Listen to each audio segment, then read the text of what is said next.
on a un gros effort à faire pour donner à voir, donner à comprendre les paysages et à montrer que dans nos époques de transformation extrêmement rapides, évidemment, le paysage, c'est celui qui assure la continuité, qui assure finalement une espèce de permanence de la relation au territoire.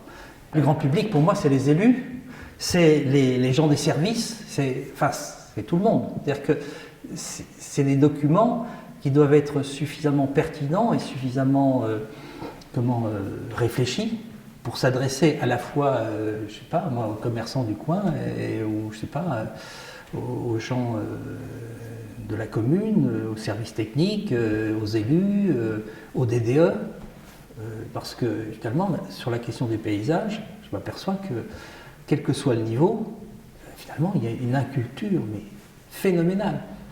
Ils sont dans un paysage absolument magnifique, extraordinaire, et ils ont perdu toute relation avec le territoire. Ils n'en ont même plus conscience.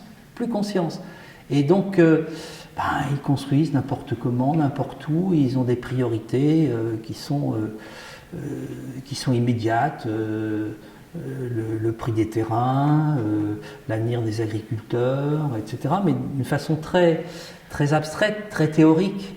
L'État vient et dit il faut travailler sur la densité, il faut éviter l'étalement, etc. Donc on va définir des COS, on va définir des choses comme ça. Comment ça se traduit sur le terrain? Si c'est en plaine, si c'est sur un coteau, si c'est dans un espace boisé, c'est complètement différent et chaque site a une caractéristique différente. Mais non, là, donc on a un dispositif de règles qui sont bien, parce qu'elles s'appliquent à tout le monde, mais en fait, finalement, elles banalisent le territoire. Il ne s'agit pas de remettre en cause ni le développement urbain, ni le développement agricole, mais comment ce développement se fait en relation avec d'autres usages, d'autres pratiques, d'autres regards, etc. Donc on vit à l'intérieur du système productif dans lequel on est. Et donc, il faut qu'on l'organise. La pédagogie doit être permanente. Et aussi rappeler que ces paysages, et c'est pour ça que l'histoire est importante, que ces paysages ne sont pas immuables. Ils viennent de quelque part, ils ont été transformés, et qu'ils ont été transformés par l'activité des hommes. C'est l'activité des hommes qui fait le paysage. Et donc, il faut rappeler ça. Pour pouvoir dialoguer avec des gens qui ont des positions très différentes sur les développements territorial, il faut avoir un vocabulaire. Et ce vocabulaire de paysage peut paraître une bonne façon de mettre en commun des mots qui permettent d'échanger. Des mots et des images. Ouais. Et des mots et des images qui permettent d'échanger et de parler de la même chose.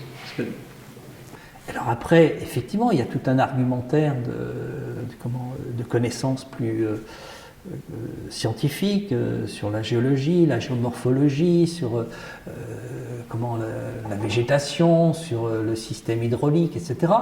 Et tout ça, ça se rejoint et fait que finalement, le paysage existe. Et il existe comme un ensemble, comme un système, comme un processus, comme un ensemble de mécanismes qui sont interdépendants et dans lequel on est, dans lequel on vit et dans lequel on construit des choses. Et si on arrive à faire exprimer ceci, on change complètement le regard et l'attitude vis-à-vis de ce territoire. Et même les gens les plus réticents au départ sont sensibles finalement.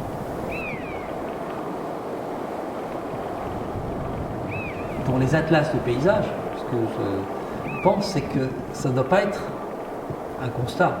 Ou alors, c'est intéressant pour finalement les chercheurs, pour parler du paysage, faire des études universitaires. Mais si on veut que ces atlas s'inscrivent dans la vie, il faut qu'ils soient prospectifs. Donc, il ouvre des perspectives et il doit être perpétuellement remis en mouvement, en dynamique.